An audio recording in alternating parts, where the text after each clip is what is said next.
മടങ്ങി വന്നതിലല്ല, അദ്ദേഹത്തെ വിധിയാമണ്ണം ബഹുമാനിക്കാൻ ആദരിക്കാൻ എനിക്ക് ഇതുവരെ കഴിഞ്ഞില്ല എന്ന് പറയുന്നതിലാണ് എനിക്ക് സങ്കടം. അതുകൊണ്ടാണ് എനിക്ക് കരഞ്ഞു പോകുന്നത്.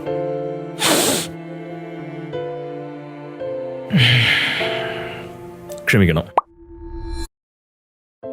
ശ്രീമതി സാന്ദ്ര തോമസ് പറഞ്ഞ ഒരു കാര്യം കേട്ടപ്പോൾ ഈ മുത്തുപോങ്ങന്റെ മനസ്സിൽ കണ്ടമാനം കണക്കിന് കുറ്റബോധം ഉൽപ്പാദിപ്പിക്കപ്പെട്ടു. വളരെയധികം ബഹുമാനപ്പെട്ടവനാണ് മഹാതാരം മമ്മൂട്ടി സാർ. എന്നാൽ അർഹമായ അളവിലുള്ള ആദരവ് നൽകി മമ്മൂട്ടി സാറിനെ വിധിയാമണ്ണം ബഹുമാനിക്കുന്നതിൽ ഈ പോങ്ങൻ സമൂലം പരാജയപ്പെട്ടു പോയി.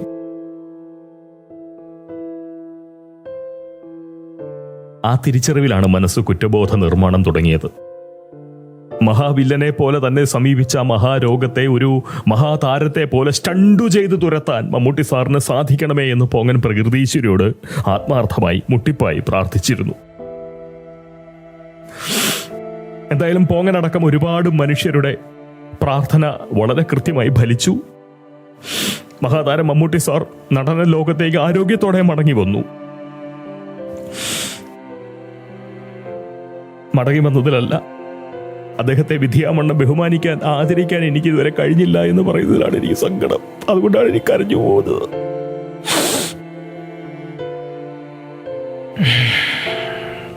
ക്ഷമിക്കണം, വികാരാധീനനായി പോയി. എന്തായാലും ആരോഗ്യത്തോടെ അദ്ദേഹം വന്ന പാടെ മമ്മൂട്ടി സാർ സാന്ദ്ര തോമസിനെ ഫോൺ ഉപയോഗിച്ച് വിളിച്ചതും പറഞ്ഞതുമൊക്കെ കേട്ടതിനാലാണ് ഇങ്ങനെ ഒരു സംസാരത്തിനായി പോങ്ങൻ ഇപ്പോൾ നാവഴിച്ചിറങ്ങിയത്. സംഘടനാ തിരഞ്ഞെടുപ്പിലേക്ക് മത്സരിക്കാൻ പാടില്ല എന്ന് മഹാതാരം മമ്മൂട്ടി സാർ സാന്ദ്ര തോമസിനെ വിളിച്ചുപദേശിച്ചു. തൊഴിൽപരമായ ഒരുപാട് തടസ്സങ്ങൾ സാന്ദ്ര അനുഭവിക്കേണ്ടി വരുമെന്നാണ് മഹാതാരം മമ്മൂട്ടി സാർ പറഞ്ഞതിൻ്റെ ആ ആന്തരികാർത്ഥം. സത്യം പറഞ്ഞാൽ മമ്മൂട്ടി സാറിന്റെ സ്ഥാനത്ത് കണ്ട നായർക്കുണ്ടായിട്ടുള്ള ആ സവർണ താരം ലാലോ മറ്റോ ആയിരുന്നു ഈ പറഞ്ഞതെങ്കിൽ സാംസ്കാരിക, സാമൂഹിക, രാഷ്ട്രീയ, പ്രബുദ്ധ, ഹരിത, നാരീപക്ഷ കേരളം ആ പറഞ്ഞതിനെ ഒന്നാന്തരം ഭീഷണിയായി കേട്ട് ലാലന്റെ കിണ്ടിയും കോളാമ്പിയും ചളുക്കി വിട്ടേനെ അല്ലേ? സവർണ ഫ്യൂഡൽ മാടമ്പിയോളി, നീ സ്ത്രീകളെ വിളിച്ച് ഭീഷണി പറയുന്നോടാന്ന് ചോദിച്ച് പ്രബുദ്ധ മലയാളികൾ മുക്രയിട്ടേനെ ഇല്ലേ? സാമൂഹ്യ മാധ്യമങ്ങളിലൂടെ നാലാള് കാണിക്ക സ്വന്തം പ്രബുദ്ധത അങ്ങ് കുലുക്കിയും ചുരമാന്തിയും നാലുപാടും അവറ്റകൾ നടന്നേനെ, ശരിയല്ലേ? മഹാതാരം മമ്മൂട്ടി സാർ സാന്ദ്രയെ വിളിച്ച് ഭീഷണിയിൽ കൊള്ളാത്ത വിധം ഉപദേശിച്ചു. പറഞ്ഞാൽ കേട്ടില്ല എങ്കിൽ ഒരുപാട് കഷ്ടതകൾ മോൾക്ക് ഭാവിയിൽ അനുഭവിക്കേണ്ടി വരുമെന്ന് പുത്രീവാത്സല്യത്തോടുകൂടി മഹാതാരം മമ്മൂട്ടി സാർ സാന്ദ്രയോട് ആർദ്രനായി പറഞ്ഞും വെച്ചു. പക്ഷെ സാന്ദ്ര കേട്ടില്ല. എന്നും മാത്രവുമല്ല, സ്വന്തം മകൾക്കാണ് ഇത്തരമൊരു അവസ്ഥ ഉണ്ടാവുന്നതെങ്കിൽ മമ്മൂക്ക ഇങ്ങനെ പറയുമോ എന്ന് തിരിച്ചു ചോദിക്കുകയും ചെയ്തു. സ്ത്രീ ശാക്തീകരണത്തിന്റെ ശക്തി, അതിന്റെ ഊക്ക്, അത് അതേപോലെ ചെവിക്കൊണ്ട മമ്മൂട്ടി സാർ വളരെ സന്തോഷത്തോടുകൂടി പല്ലുറുമി ഫോൺ നിലത്തേക്ക് എറിഞ്ഞു കട്ട് ചെയ്ത് കാണണം. എന്തായാലും സാന്ദ്ര തോമസിന് മമ്മൂട്ടി സാർ കൊടുത്ത ഡേറ്റ് പിൻവലിച്ചു. സാന്ദ്രയുടെ ഒരു പടത്തിൽ അഭിനയിക്കാമെന്നൊക്കെ പറഞ്ഞിട്ടുണ്ടായിരുന്നു. പറഞ്ഞാൽ കേൾക്കാത്തത് കൊണ്ട് ആ ഡേറ്റ് അങ്ങോട്ടേക്ക് പിൻവലിച്ചു. ഈ പ്രവൃത്തി ആ ചാണകസംഖി സുരേഷ് ഗോപിയിൽ നിന്നെങ്ങാനും ആയിരുന്നു സംഭവിച്ചിരുന്നതെങ്കിൽ സ്ത്രീപക്ഷ കേരളം ഇപ്പോൾ കിടന്ന് കത്തില്ലായിരുന്നു, ആളിക്കത്തില്ലായിരുന്നു. അതാ പറഞ്ഞത്, ഭീഷണിയെ ഉപദേശമായി അവതരിപ്പിക്കാനും കൊടുത്ത ഡേറ്റ് കൊതിക്കെറിവോടുകൂടി പിൻവലിച്ച തീർത്തും സ്ത്രീവിരുദ്ധവും ഒപ്പം മനുഷ്യപ്പറ്റില്ലാത്തതുമായിട്ടുള്ള ആ പ്രവൃത്തിയെ നാരീ സൗഹാർദ്ദ സമീപനമായി പൊതുസമൂഹത്തെ കൊണ്ട് അംഗീകരിപ്പിക്കാനും പറ്റുന്ന പ്രകടന മികവ് സ്വകാര്യ ജീവിതത്തിൽ പോലും പുറത്തെടുക്കാൻ കഴിയുന്നത്ര സർഗധാരാളിത്തമുള്ള ഒരു മഹാമനുഷ്യനാണ് മഹാതാരം കൂടിയായിട്ടുള്ള മമ്മൂട്ടി സാർ. ആ മനുഷ്യനെ വിധിയാമണ്ണം അംഗീകരിക്കാൻ കഴിയാതെ പോയത് ഈ പോങ്ങന്റെ തെറ്റാണ് അല്ലേ? അത് അക്ഷന്തവ്യമായിട്ടുള്ള കുറ്റം തന്നെയാണ്, ഞാനത് സമ്മതിക്കുന്നു. എനിക്ക് തെറ്റുപറ്റിപ്പോയി. ഡെയിലി മാപ്പ് പറയരുതെന്നാണ് എൻ്റെ സുഹൃത്ത് മഹേഷ് മോഹൻ പറഞ്ഞത്. ഇനിയിപ്പോൾ ഈ മാപ്പ് കേട്ടോണ്ട് അവൻ ഇനി ഉള്ള കാഴ്ച കൊണ്ട് മതിയാക്കുമെന്ന് എനിക്കറിയില്ല. മഹേഷെ ക്ഷമിക്കുക.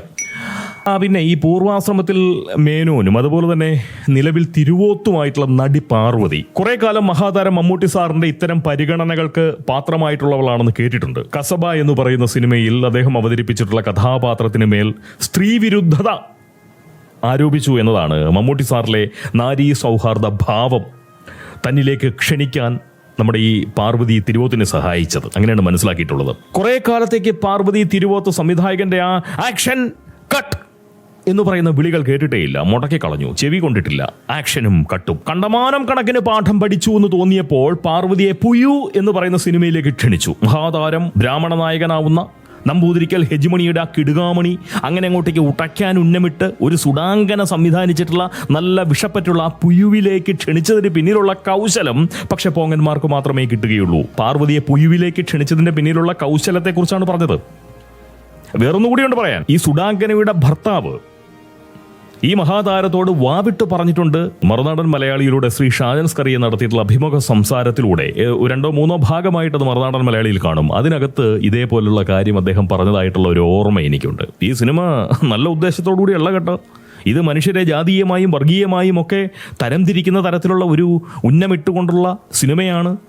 ചുരുക്കി പറഞ്ഞാൽ ഇത് ജമാഅത്തെ ഇസ്ലാമി മുന്നോട്ട് വയ്ക്കുന്ന ചില ആശയങ്ങളെ പ്രാവർത്തികമാക്കാൻ സഹായിക്കുന്ന നിലയിലുള്ള ഈ ഹൈന്ദവ വിഭാഗത്തിൻ്റെ ഇടയിൽ ചില ക്ഷുദ്രപ്രവർത്തികൾ ഉണ്ടാക്കി വെക്കാൻ, മനുഷ്യൻ്റെ ഉള്ളിലേക്ക് ചില വിഷങ്ങൾ, വിഷത്തിൻ്റെ പുയുക്കൾ, വിഷപ്പുയുക്കൾ അതിങ്ങനെ നുളപ്പിക്കാൻ വേണ്ടി ഉണ്ടാക്കിയിരിക്കുന്ന പടമാണ്. ഇതിനകത്ത് താങ്കൾ അഭിനയിക്കാതിരിക്കുന്നതാണ് നല്ലത് എന്ന് പറഞ്ഞപ്പോൾ ഇദ്ദേഹം കേട്ടില്ല. ജാതീയമായി വേർതിരിക്കപ്പെടുന്നു, വർഗീയമായി തരംതിരിക്കപ്പെടുന്നു, അതൊന്നും അദ്ദേഹത്തെ ബാധിച്ചില്ല. അദ്ദേഹത്തിന് വളരെ സവിശേഷമായ വേറിട്ട ഒരു കഥാപാത്രം നടിക്കാൻ കഴിയുന്ന തരത്തിലേക്കുള്ള ഒരു അവസരം സുഡാങ്കന തുറന്നു കൊടുത്തപ്പോൾ വേറെ ഒരു ആലോചനയുമില്ല, അത് സതുദ്ദേശത്തോടുകൂടി തീർത്തും മതേതര ബുദ്ധിയോടുകൂടി ആ മനുഷ്യൻ ആ വേഷം അങ്ങോട്ട് കൈകാര്യം ചെയ്തു. അപ്പോൾ കുറേ കാലമായിട്ട് ഒരു ദുഷ്പേരുണ്ട്.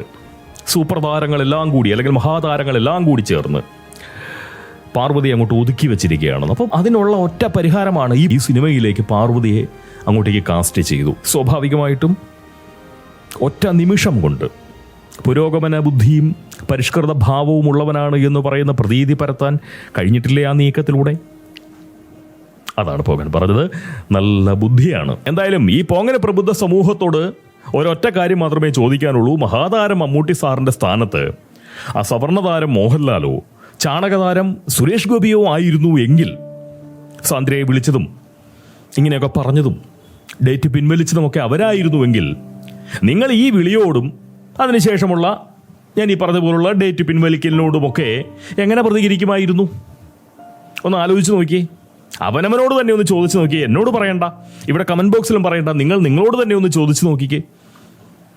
ഭീഷണി, സ്ത്രീവിരുദ്ധത, നാരീനിന്ദ, കൊടിയ പക, വച്ചുവൈരാഗ്യം, അല്പത്തരം, കുട്ടിത്തരം, അങ്ങനെ എന്തെല്ലാം നിങ്ങൾ ആരോപിക്കുമായിരുന്നു അതിലല്ലേ? കടുത്ത പകബുദ്ധിയോടുകൂടി, വെറുപ്പോടുകൂടി, വൈരാഗ്യത്തോടുകൂടി അല്ലേ? അങ്ങനെയൊക്കെ നിങ്ങൾ ചെയ്യില്ലായിരുന്നു, പറയില്ലായിരുന്നു അവർക്ക് നേരെ? എന്തുകൊണ്ടാണ് മമ്മൂട്ടിയുടെ കാര്യത്തിൽ നിങ്ങൾ അടക്കവും പാകതയും പക്വതയും ഒക്കെ വല്ലാതെ കണ്ട് കാണിക്കുന്നത്? ഈ ഇരട്ടത്താപ്പ് നിങ്ങൾക്ക് ലഭിച്ചത് തന്തയുടെ ബീജത്തിൽ നിന്നാണോ അതോ തള്ളയുടെ അണ്ഡത്തിൽ നിന്നാണോ? ഒന്ന് ആലോചിച്ച് നോക്കണം. അതുപോലെ ചിലരുടെ സ്ത്രീ പീഡനം പൂർവ്വജന്മ പകയോടുകൂടി നിങ്ങൾ ഏറ്റെടുത്ത് അങ്ങോട്ടേക്ക് വിമർശന ബുദ്ധിയോടുകൂടി ആഘോഷിക്കുമ്പോൾ ആ റേപ്പർ പാടൻ തമ്പുരാന്റെ ബലാത്സംഗ വൃത്തികളെ കൊടിയ സാംസ്കാരിക പ്രവർത്തനമായി കണ്ട് മൗനമാചരിക്കുന്നത് എന്താണ്? എന്തെങ്കിലും പറയാനുണ്ടോ? അമ്മയുടെ അണ്ഡത്തിന് ബീജം പകർന്നവൻ ആരാണ് എന്ന ആലോചനയിൽ അമർന്നിരിക്കുന്നത് കൊണ്ട് റേപ്പർ പാടന്റെ ബലാത്സംഗ പ്രവർത്തികളിലേക്ക് ശ്രദ്ധ കൊടുക്കാൻ നിങ്ങൾക്ക് കഴിയാതെ പോകുന്നതാണോ? അങ്ങനെയാണോ പോകാൻ മനസ്സിലാക്കേണ്ടേ? ഉത്തരവൊന്നും പറയണ്ട, സ്വന്തം നിലയിൽ ചോദിച്ച് മനസ്സിലാക്കുക. ഇതിനെതിരെയൊക്കെയാണ് ഞാൻ നിരന്തരം നാപാടുന്നത്. നിങ്ങളിലെ കാപട്യം. കള്ളന്മാർക്ക് ഇവിടെ ജീവിക്കണം, കൊള്ളരുതാത്തവന്മാർക്ക് ഇവിടെ ജീവിക്കണം, മോശക്കാർക്ക് ഇവിടെ ജീവിക്കണം, ബലാത്സംഗ വേലക്കാർക്ക് ജീവിക്കണം, എല്ലാവർക്കും ജീവിക്കണം. കള്ളന്മാർക്കും കൊലപാതകികൾക്കും കൊള്ളരുതാത്തവന്മാർക്കും ഒക്കെ ഉള്ളതാണല്ലോ ഈ സമൂഹം എന്ന് പറയുന്നു. ആയിക്കോട്ടെ, പക്ഷെ നമുക്ക് ഒരു നീതിബോധം വേണ്ടേ? ധർമ്മബുദ്ധി വേണ്ടേ? നമ്മളുടെ പരിഷ്കൃത ബുദ്ധി എന്ന് പറയുന്നത് പക്ഷപാതം നിറഞ്ഞതായിരിക്കരുതല്ലോ. ഞങ്ങളുടെ ആൾക്കാർ ചെയ്തു കഴിഞ്ഞാൽ ആ ബലാത്സംഗം അത് ഒരു ഭോഗപ്രവർത്തനം മാത്രമാണ്, ഭോഗസേവനം മാത്രമാണ്, അല്ലെ? പാടൻ തമ്പുരാൻ ഒരു പെണ്ണിനെ ബലാത്സംഗിച്ചാൽ അത് അവൾക്ക് നൽകുന്ന ഭോഗസേവനം, അവന്റെ ഹൃദയവിശാലത, അതാണോ മനസ്സിലാക്കേണ്ടത്? പാടൻ പോട്ടെ, മഹാതാരം വരട്ടെ, എന്തായാലും മമ്മൂട്ടി സാറിന്റെ ആ സാന്ദ്ര വിളിയിൽ വലിയ കുറ്റമൊന്നും പോകാൻ കാണുന്നില്ല കേട്ടോ. കാഴ്ചയിൽ ചെറുപ്പമാണെങ്കിൽ കൂടി അടൂരും മമ്മൂട്ടിയും ഒക്കെ നല്ല നിലയ്ക്ക് വാർദ്ധക്യ പാകത നേടിയവരാണ്, സമപ്രായക്കാരാണ്. സ്വാഭാവികമായും അവരുടെ തലമുറയിൽപ്പെട്ടവർക്ക് ഇങ്ങനെയൊക്കെ സംസാരിക്കാനും പ്രവർത്തിക്കാനുമേ സാധിക്കൂ എന്നുള്ളതാണ് സത്യം. അത് നമ്മൾ മനസ്സിലാക്കണം. പോങ്ങന്റെ തലമുറയിൽപ്പെട്ടവർ സംസാരിക്കുന്നത് പോങ്ങന്റെ താഴെയുള്ള തലമുറയ്ക്ക് തീർച്ചയായിട്ടും മനസ്സിലാക്കാൻ സാധിക്കില്ല വേണ്ട വിധത്തിൽ, ശരിയാം വിധം. അപ്പോ ഇതൊക്കെ സ്വാഭാവികമായിട്ടുള്ള സംഗതികൾ മാത്രമേ ഉള്ളൂ. പക്ഷേ സമൂഹം അതിനെ ഈ രീതിയിലേക്കുള്ള വേറിട്ട പാകതയും പക്വതയും കാണിക്കുന്നതിലുള്ള അമർഷം കൊണ്ടോ അതല്ലെങ്കിൽ അതിലുള്ള അതിശയം കൊണ്ടോ ഞാനിത് ചോദിക്കുന്നു എന്ന് മാത്രമേ ഉള്ളൂ. അടൂരിനെ സ്ത്രീവിരുദ്ധനാക്കുന്നവർ മമ്മൂട്ടിയെ കണ്ടില്ല എന്ന് തന്നെയാണ് വയ്ക്കുന്നത്. എന്നാൽ അടൂരിനെ സ്ത്രീവിരുദ്ധനാക്കാൻ എന്തെങ്കിലും ഉണ്ടോ? ഇല്ല. അദ്ദേഹം ഒരു ന്യായം പറഞ്ഞു, ശരി പറഞ്ഞു. സ്വാഭാവികമായും ഇഷ്ടമില്ലാത്ത അച്ചി തൊട്ടതെല്ലാം കുറ്റം എന്ന് പറയുന്ന സമവാക്യം ഉപയോഗിച്ചുകൊണ്ട് ആളുകൾ അദ്ദേഹത്തെ നേരിട്ടു. എന്നാൽ സാന്ദ്രയോടുള്ള സംസാരവും അതിനുശേഷം അദ്ദേഹം സാന്ദ്രയോട് എടുത്ത സമീപനവും കണ്ടു കഴിഞ്ഞാൽ സ്വാഭാവികമായിട്ടും സ്ത്രീ വിരുദ്ധത ആരോപിക്കാൻ കഴിയുന്ന തരത്തിലുള്ള ഒരു സാഹചര്യം സൃഷ്ടിച്ചു കൊടുക്കുന്ന നിലയിലാണ് അദ്ദേഹം സംസാരിച്ചതും ആ സംസാരം അവസാനിപ്പിച്ചതിന് ശേഷം അദ്ദേഹം പ്രവർത്തിച്ചതും. എന്നിട്ടും അത് സ്ത്രീ വിരുദ്ധതയാവുന്നില്ല. സാന്ദ്രയോട് പറഞ്ഞതും ചെയ്തതും വെച്ച് നോക്കുമ്പോൾ അടൂരിനൊപ്പം സ്ത്രീവിരുദ്ധതയുടെ മുഖത്തിൽ തളയ്ക്കാൻ കൊള്ളാവുന്നവൻ തന്നെയാണ് മമ്മൂട്ടിയും. വാസ്തവത്തിൽ ആ സ്ത്രീവിരുദ്ധതയുടെ മുഖത്തിൽ പൂട്ടപ്പെടാൻ അടൂർ ഒട്ടും അർഹനല്ല താനും. എങ്കിൽ കൂടി അദ്ദേഹത്തെ ആദ്യം പിടിച്ച് തളച്ച നിലയിൽ, മുഖത്തിൽ കോർത്ത നിലയിൽ തീർച്ചയായിട്ടും ഈ സാന്ദ്ര വിഷയത്തിൽ മമ്മൂട്ടിയെയും ആ മുഖത്തിൽ കൊണ്ടുപോയി കോർക്കാൻ പറ്റണമായിരുന്നു നിങ്ങൾക്ക്. അത് ചെയ്യാൻ പറ്റാതെ പോകുന്ന പ്രബുദ്ധ സമൂഹത്തിന്റെ സ്വഭാവത്തിനെയാണ് ഇരട്ടത്താപ്പ് എന്ന് പറയുന്നത്, അല്ലെങ്കിൽ തന്തത്തിട്ടമില്ലായ്മ എന്നും പറയാം. നിർത്തിക്കോട്ടെ. പിന്നെ ഈ ചാനൽ സബ്സ്ക്രൈബ് ചെയ്യാതെ ഈ വീഡിയോകളൊക്കെ കണ്ടുകൊണ്ടിരിക്കുന്ന പോങ്ങ ബുദ്ധിയുള്ള ആരെങ്കിലും ഉണ്ടെന്നുണ്ടെങ്കിൽ ദയവായി നിങ്ങൾ ഈ ചാനൽ ഒന്ന് സബ്സ്ക്രൈബ് ചെയ്യണം. കഴിഞ്ഞ കുറച്ചു കാലമായി ഞാൻ പറയുന്നുണ്ട്, പോങ്ങ ബുദ്ധിയില്ലാത്ത തീർത്തും പ്രബുദ്ധരായിട്ടുള്ള മനുഷ്യർ നമ്മുടെ ചാനലിൽ കഷ്ടകാലത്തിന് വന്ന് പെട്ടുപോയിട്ടുണ്ട്. അവർ നിരാശരാണ്. അവരെ കൊണ്ട് ഞാനും പൊറുതിമുട്ടുന്നു. സ്വാഭാവികമായിട്ടും പ്രബുദ്ധരെ നിങ്ങളൊന്ന് ഈ ഇടം വിട്ട് പതിയൊന്നും മാറിത്തരൂ എന്ന് ഞാൻ നടത്തിയായിട്ടുള്ള അഭ്യർത്ഥന കുറച്ചൊക്കെ ഫലം കാണുന്നുണ്ട്. കുറേയൊക്കെ പ്രബുദ്ധർ സ്വന്തം നിലയിൽ ഇറങ്ങിപ്പോവാനുള്ള സന്മനസ് കാണിക്കുന്നുണ്ട്. പക്ഷേ അപ്പോൾ ഒരു കാര്യം കൂടി ഞാൻ പറയാൻ വിട്ടുപോയി എന്ന് തോന്നുന്നു. പോങ്ങ ബുദ്ധിയുള്ള ആരെങ്കിലും നമ്മുടെ കൂടെ ഉണ്ട് എന്നുണ്ടെങ്കിൽ നിങ്ങളുടെ പരിചയത്തിൽ, നമുക്ക് 5000, 6000, 7000 ആളുകളുണ്ട് നമ്മുടെ പോങ്ങന്മാരായിട്ട്. എൻ്റെ പരിചയത്തിൽ, നിങ്ങളുടെ പരിചയത്തിൽ ഈ ചാനലിനെ പരിചയമില്ലാത്ത ആരെങ്കിലും ഉണ്ട് എന്നുണ്ടെങ്കിൽ തീർച്ചയായിട്ടും അവർക്ക് ഈ ചാനൽ ഒന്ന് പരിചയപ്പെടുത്തി കൊടുക്കുകയാണെന്നുണ്ടെങ്കിൽ നമ്മുടെ അംഗബലം ഒരല്പം ഒന്ന് ഉയരും. അത് സന്തോഷമുള്ളൊരു കാര്യമാണ്. പ്രബുദ്ധർ കൊഴിഞ്ഞു പോകുന്നത് പോലെ പോങ്ങ ബുദ്ധിയുള്ളവർ ഇവിടേക്ക് കടന്നു വരിക കൂടി ചെയ്യുമ്പോഴാണ് തീർച്ചയായിട്ടും ഒരു സന്തോഷം ഉണ്ടാവുക, ഒരു ചലനമുണ്ടാവുക. വളരെ സന്തോഷം. ഒന്ന് പരിഗണിക്കുക. സ്നേഹം. ടാറ്റ.